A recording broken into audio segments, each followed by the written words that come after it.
Right here, Doug. We've got 2 here. Park biologists kept the wolves in pens to get them used to the new surroundings, and they had their hands full from the start.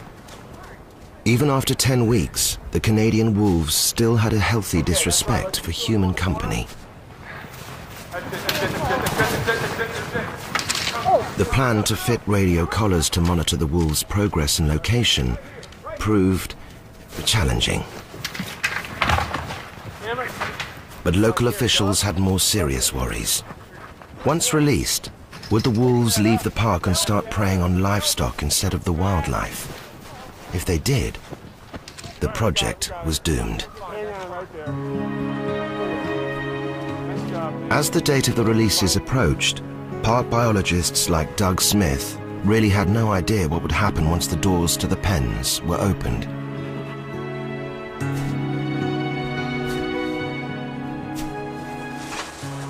One's out. There are 2 are out. We got 2 out. Many people were tearful. The emotional burden that was lifted off of people's shoulders was tremendous. Now, what was going to happen? Would this take? Would the wolves go back to Canada? What are they going to do? In theory, Yellowstone was perfect wolf habitat, but no one really knew whether the wolves would thrive, starve, or simply leave the park. For biologist Doug Smith, head of Yellowstone's wolf recovery program, the releases marked the beginning of an epic 7-year scientific adventure. I've been interested in wolves since I was a small boy. I never dreamed that I would be in the position that I am today. And for me, this truly is a labor of love.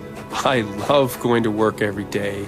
I love trying to figure out what these animals are doing, their stories, their interactions with the other animals in Yellowstone is a wonderful opportunity that challenges me in every way.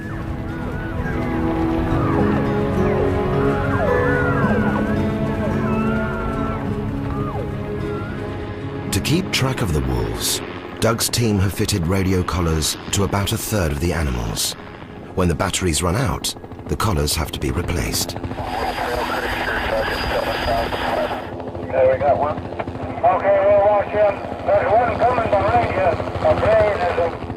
After trying several different recapture techniques, Doug has found darting from a helicopter to be the least traumatic for the wolves. Okay, we'll stay on that one. Okay, we're still with this first one. I'm gonna try not to get bit here. While the wolf is sedated, Doug gives it a thorough examination and checks its health before replacing the collar. Okay, old boy. The radio collars have given him an extraordinarily intimate glimpse into the secret lives of wolves. I think it's good we got him on insight.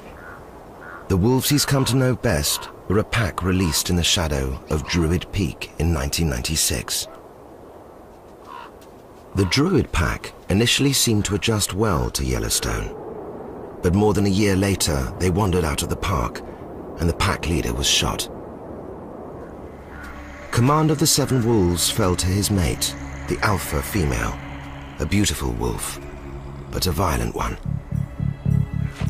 A coyote scavenging her kill was in serious trouble. The first alpha female was wolf number 40. She was very aggressive and she ruled with an iron fist. Led by this powerful dark queen, the Druids developed a reputation for killing wolves from neighboring packs, as well as coyotes.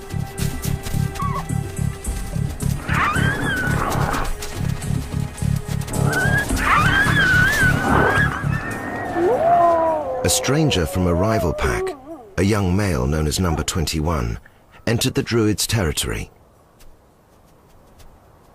He risked his life to court the Dark Queen.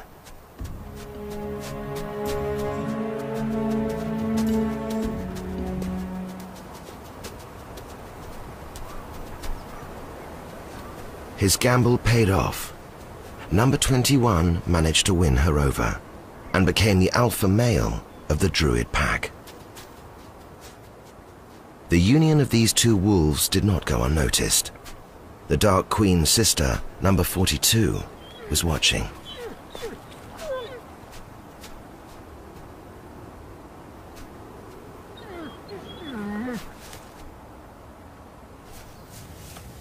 Known as the Cinderella wolf, number 42 was in constant trouble with her sister. She was never quite submissive enough to please her leader. Vicious put-downs were all too common. And then, one night, everything changed. The Dark Queen was dead, probably killed by her own sister.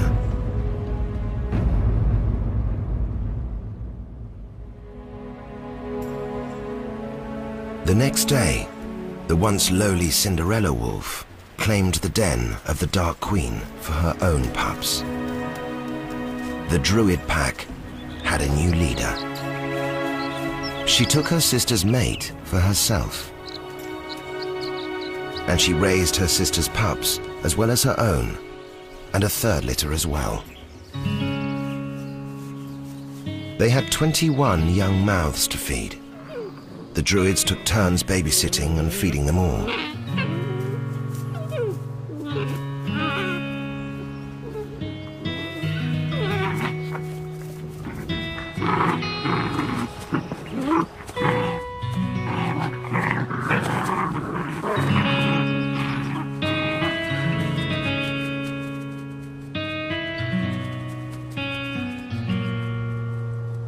All but one of these pups from 3 litters grew into adults, a remarkable achievement for the Druid pack, and a triumphant return of wolves to Yellowstone. I didn't think that 20 out of 21 pups were going to survive. Yellowstone was the ideal place for wolves to be, and they weren't there, and we reintroduced them, and conditions were such that they could have 3 litters of pups in one pack, and they could have 20 of 21 of those pups survive. Eventually, the Druid Peak pack grew to 37 members, almost certainly the largest wolf pack ever known. With so many wolves, the Druids became a force to be reckoned with. They needed more territory, and their howling left no doubt they intended to take it by force.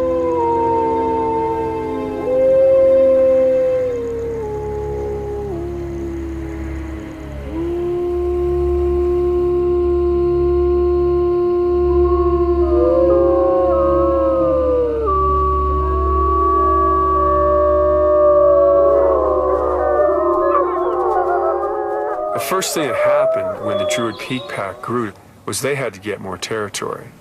They had to take over more land. Unfortunately, all the land in the northern part of Yellowstone was occupied by other wolves. So they had to take it aggressively from the nearest pack.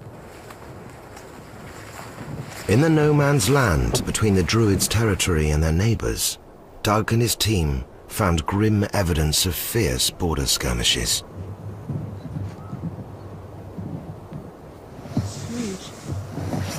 Yeah, that's pretty big. Lots of blood. Territorial skirmishes between wolf packs can be ferocious. In fact, they can be so bad that wolves can die in these boundary skirmishes about who's going to control the different areas of the park.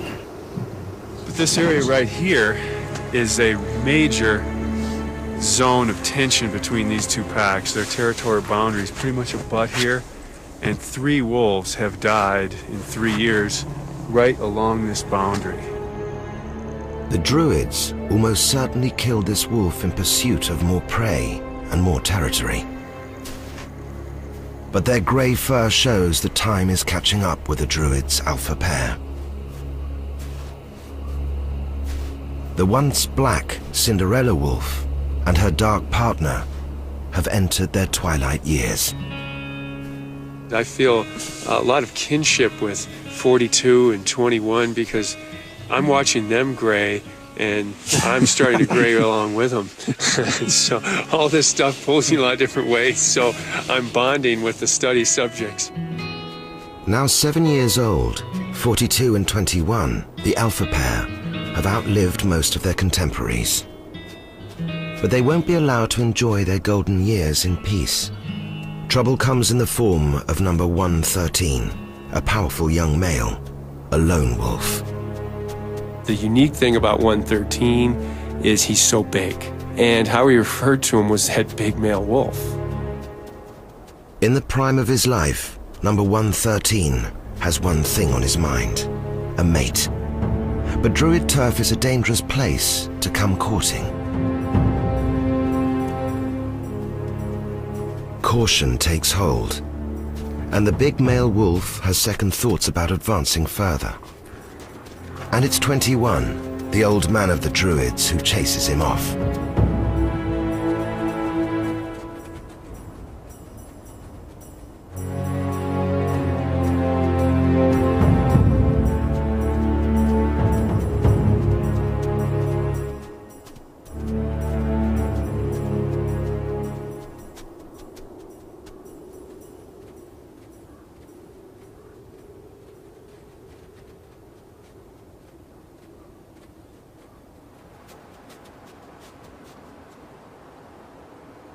But the Druid pack has young daughters, and the powerful stranger's presence hasn't gone unnoticed.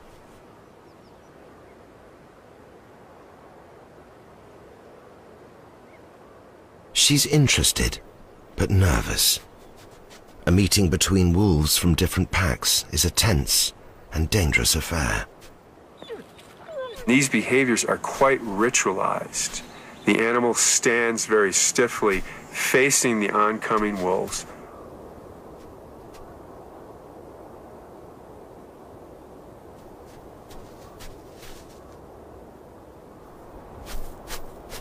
It almost appears as if the wolf is highly nervous and moving in a very kind of mechanical way, probably trying not to do anything wrong, because the slightest mistake could mean death for that wolf, and that wolf knows that. Clearly, the young Druid ladies appear more amorous than aggressive. Not so their father.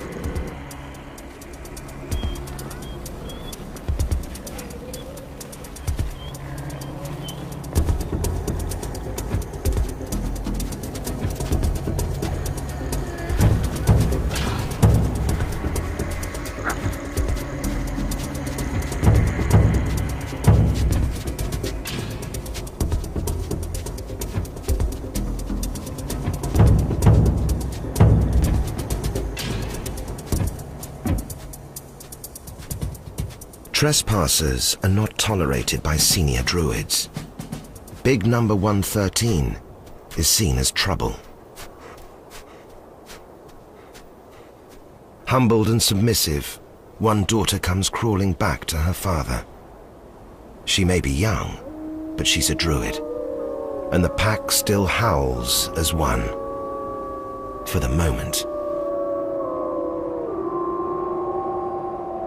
As winter sets in, the Druid pack faces a dilemma. Hunting has been good, but there are simply too many of them, and they are constantly hungry. They spotted an injured elk calf, who seeks refuge in an icy stream. This catch seems too easy to be true.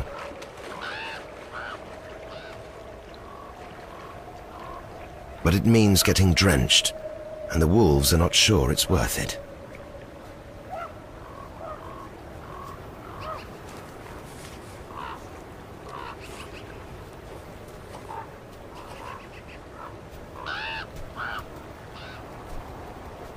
They move on, leaving the elk calf's fate to snow and ice.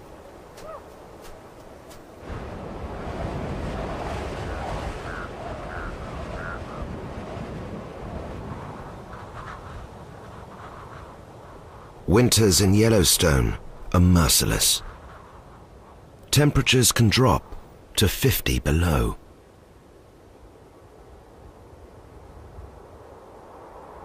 Vast elk herds are gathering here in the Lamar Valley, and the wolves are right behind them. Led by the veterans 21 and 42, it's time for the pack to turn to the business of hunting. This is prime wolf country, full of elk, a favorite prey, and they know the local terrain, which gives them an advantage.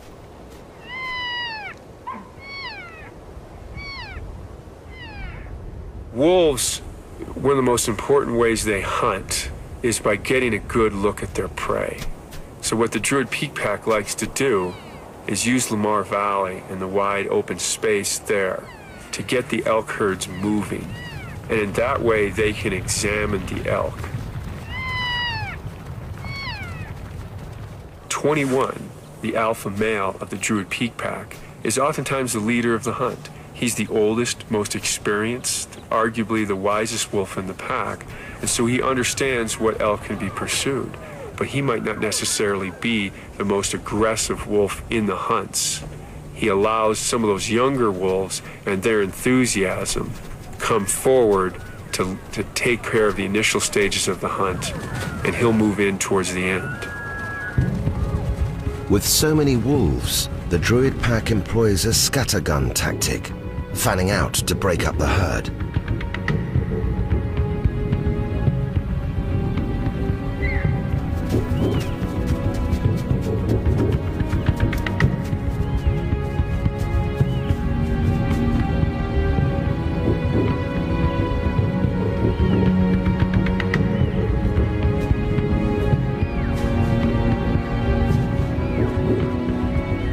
Each wolf follows its own target, but keeps an eye out in case a fellow druid is on the heels of an easier mark.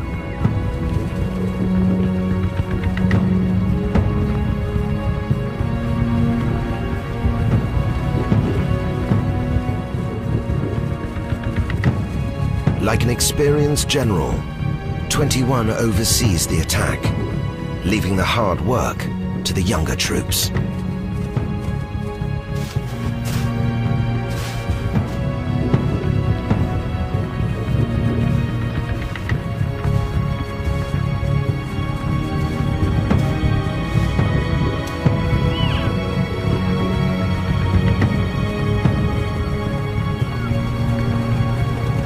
All it takes is a single stumble.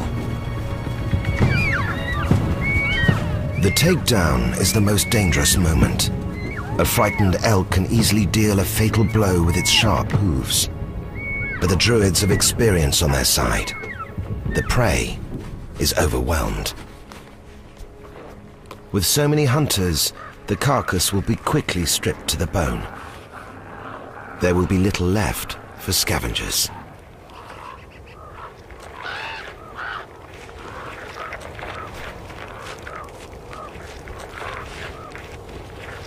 After a hunt, it's time to restore order in the ranks.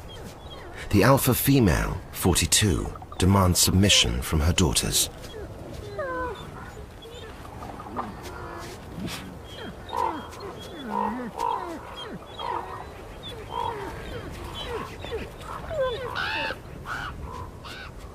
The success of the druids has had an impact not only on the elk, but on the wolf's cousin, the coyote.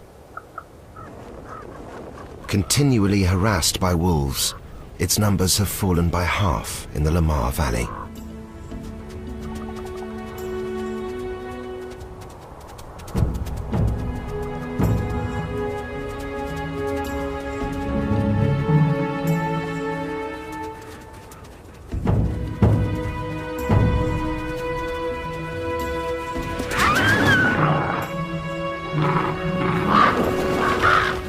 Once the druids were infamous for killing coyotes, but no longer.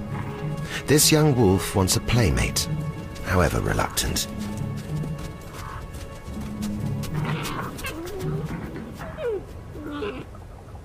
The two creatures understand a common body language. The coyote knows that this is a game, and not game over.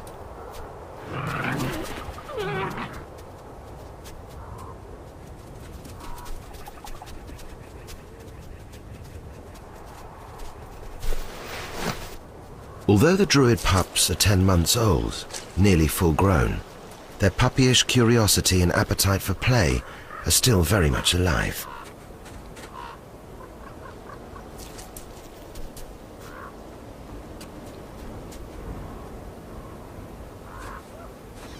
Play lets young wolves establish their status in the pack, a constantly shifting power struggle.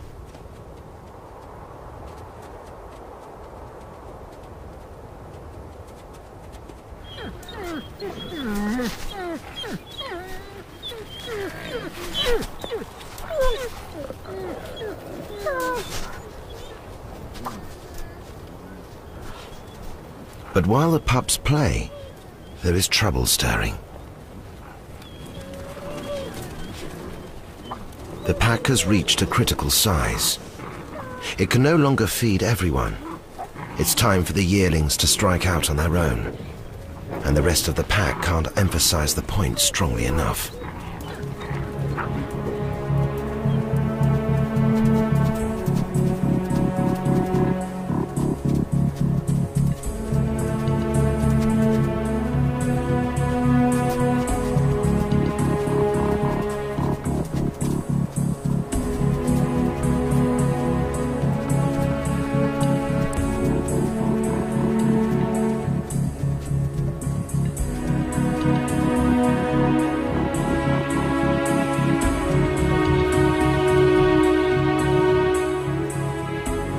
Shunned by his own family, this outcast will have to make his own way in the wilderness.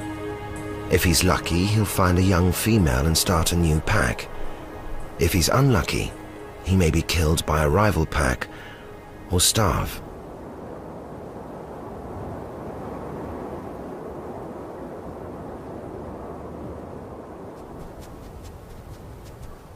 In the late afternoon, one of the Druid daughters is restless, and with good reason.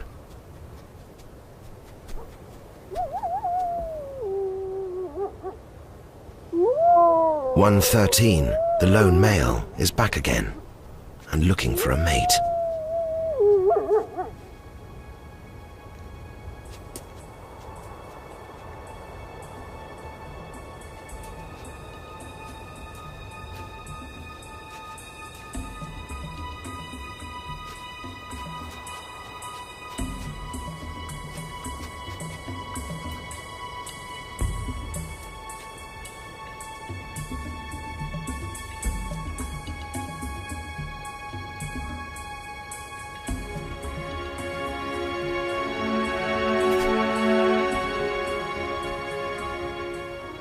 In this moment, the first steps in the formation of a new alliance have been taken.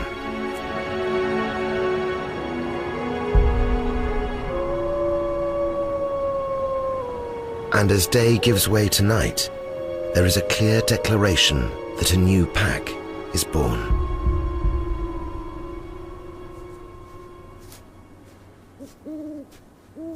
Under cover of darkness, another Druid female approaches the big male stranger.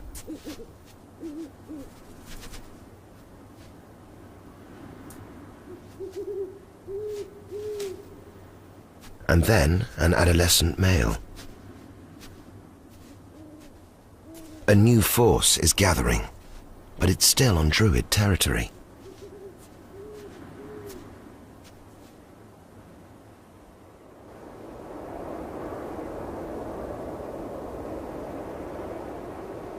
The morning finds Old 21, the alpha male, leading the remaining Druids on border patrol.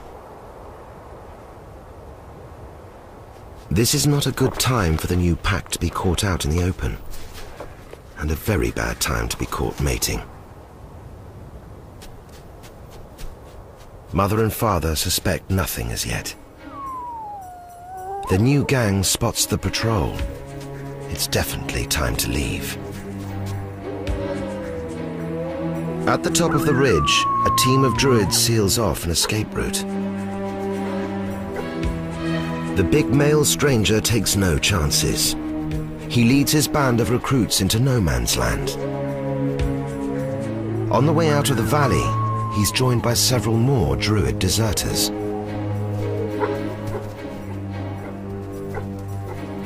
Traveling along the disputed border between rival wolf packs, the young gang of 6 heads south, further into the heart of the park to try their fortunes there. The loyal druids reaffirm their ownership of this part of Yellowstone.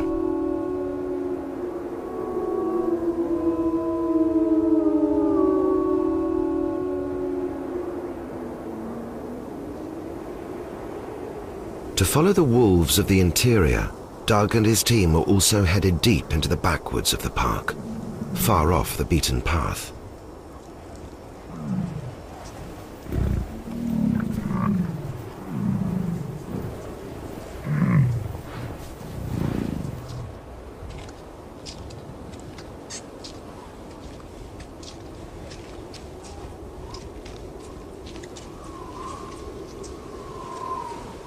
Deep in the heart of Yellowstone is where winter hits hardest. There is no comfort to be found in these parts.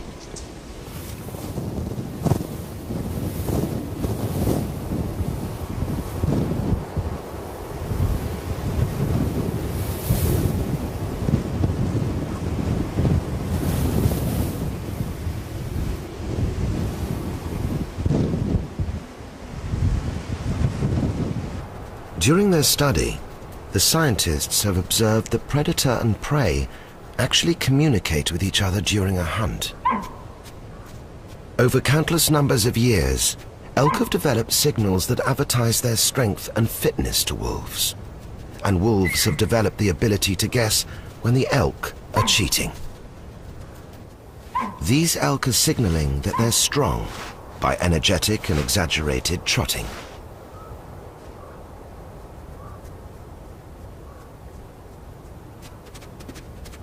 It's a tactic to say, don't bother chasing me, because I can outrun you.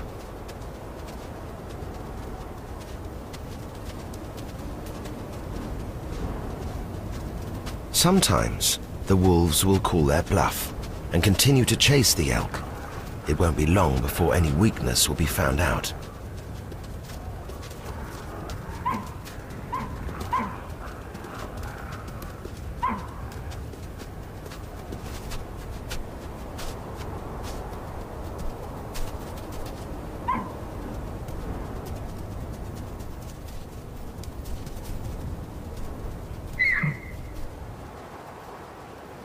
Elk and wolf are much more evenly matched than might appear, and standing its ground when surrounded by a pack of hungry wolves turns out to be a winning strategy, if the elk can hold its nerve.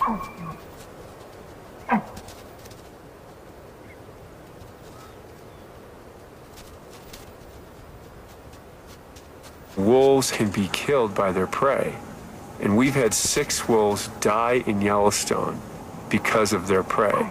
5 by elk, 1 by a moose. So wolves have to be very, very careful at what they kill. Standoffs like these can go on for hours. If the elk can resist the urge to make a break for it, the wolves will often give up. The wolf's strength lies in killing animals that are already running. A passing group of bison is too tempting to resist.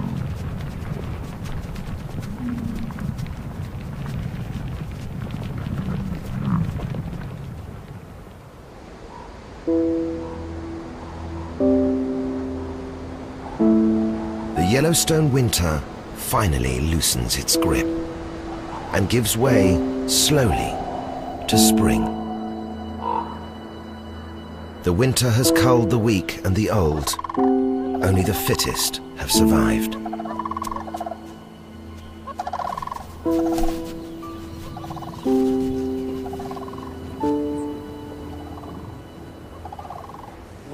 Today, Doug is out with David Meach and Rolf Peterson, both veterans of wolf research.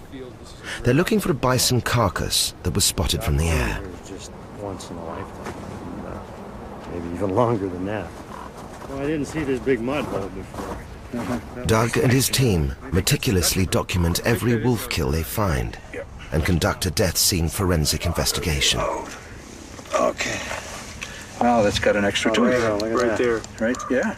Extra. An impacted and infected tooth may have caused this animal's downfall. Wolves may be able to sniff out decay in a rotting tooth. Oh, yeah. Now, that stuff smells, actually. Ah, and if wolves can detect abnormalities by smell, they could sure smell that, couldn't they? But the researchers suspect more than just a toothache as the cause of the bison's death. By sawing apart one of its bones, they can examine the condition of the marrow.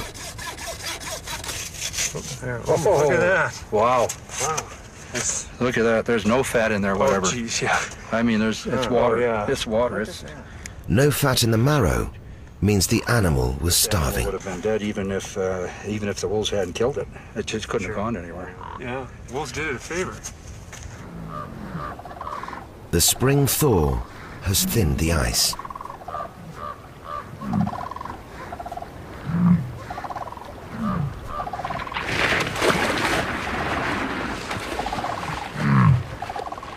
The bison will find escape impossible.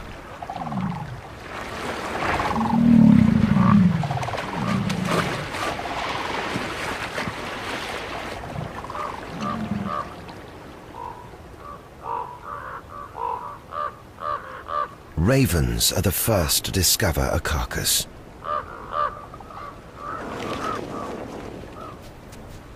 Coyotes aren't far behind.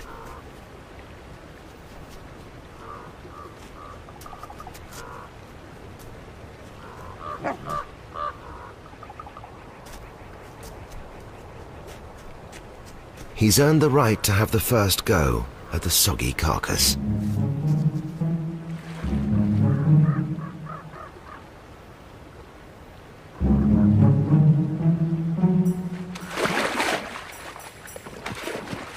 Not that it's going to be that easy.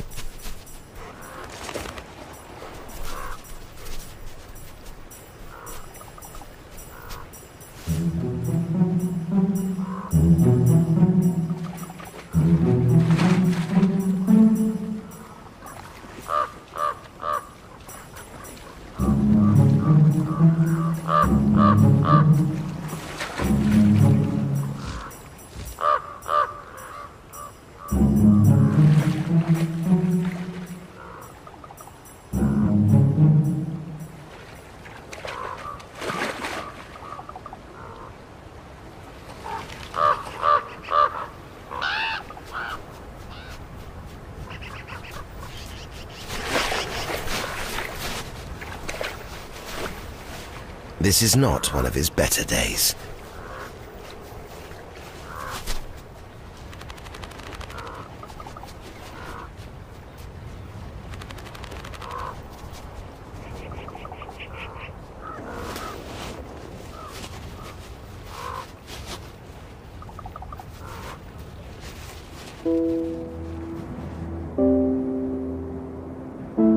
Springtime in Yellowstone is fickle.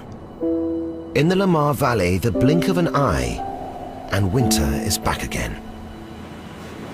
A mother grizzly and her cub have emerged from their winter den, only to be greeted by driving snow, and something more sinister.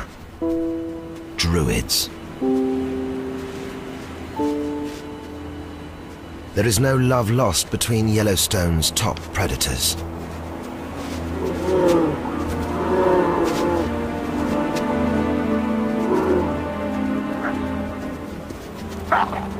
Wolves and grizzlies have been known to kill each other's young.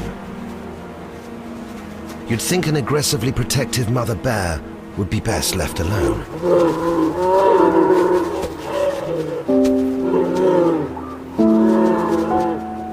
She could break a wolf's back with a single swipe of her paw, but she can't risk straying more than a few yards from her cub.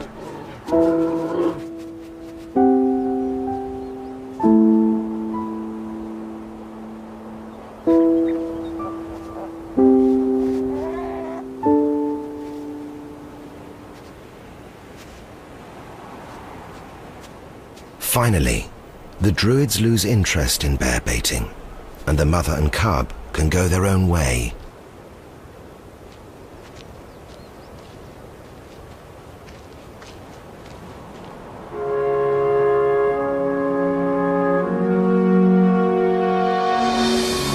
After several false starts, spring has taken winter's place.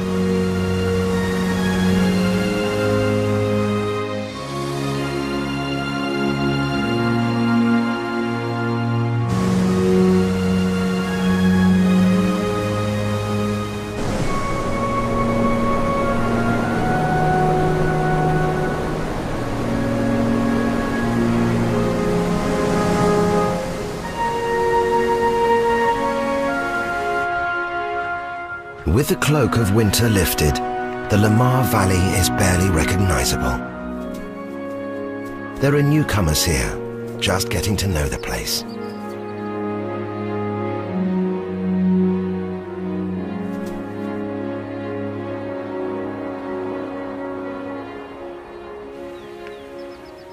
The Druids have made it through the winter in fine form.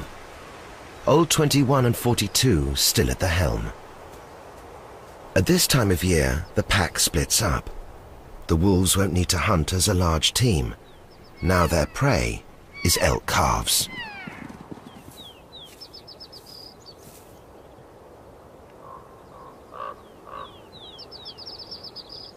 And it's not just wolves. Every predator is drawn to them.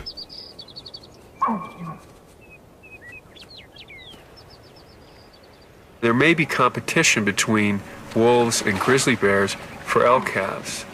But it's interesting because one day in Lamar Valley this spring, our team observed 2 elk calves killed by wolves, 2 killed by grizzly bears, and 2 killed by coyotes. Black bears, cougars, eagles also take elk calves. So one of the next studies that we're trying to initiate is understanding predation on elk calves.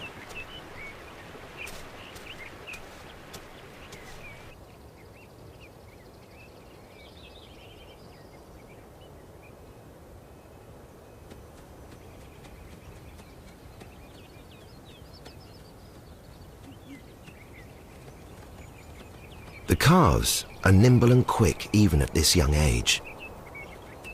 A grizzly is surprisingly fleet for its size. It can reach a top speed of 30 miles an hour.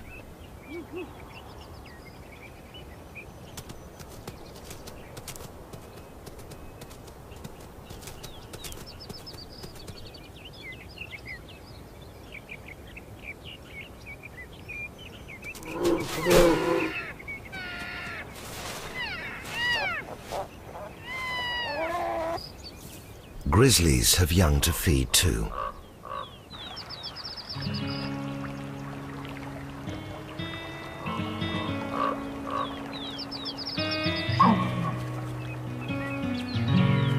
The reintroduction of wolves to Yellowstone, though, hasn't been welcomed by everyone.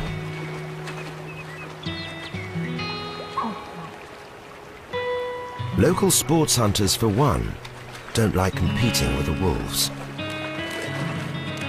But despite the return of a top predator to the park, the scientists report elk numbers seem to be holding steady.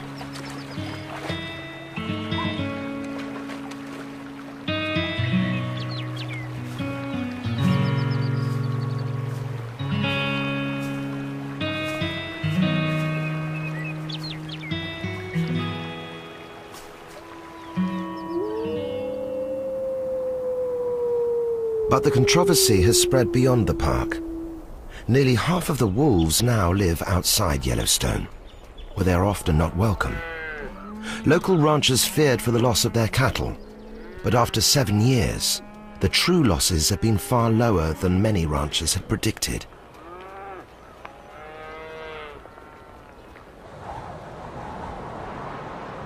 The days are growing longer, and the Druids are away patrolling the furthest reaches of their territory. Doug and his team use this opportunity to study the Druids' vacated winter home.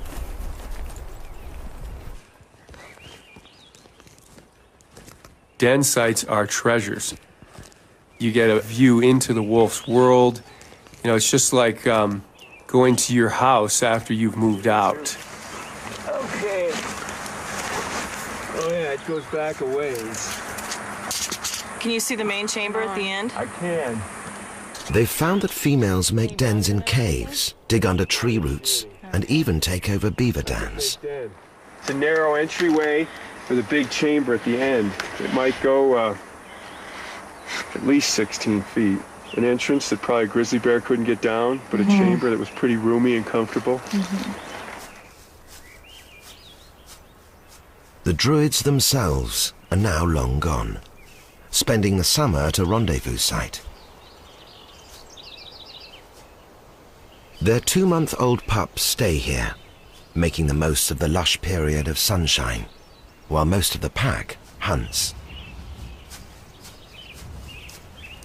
There are plenty of new sights and smells to investigate, and an attentive babysitter nearby to make sure things don't get out of hand.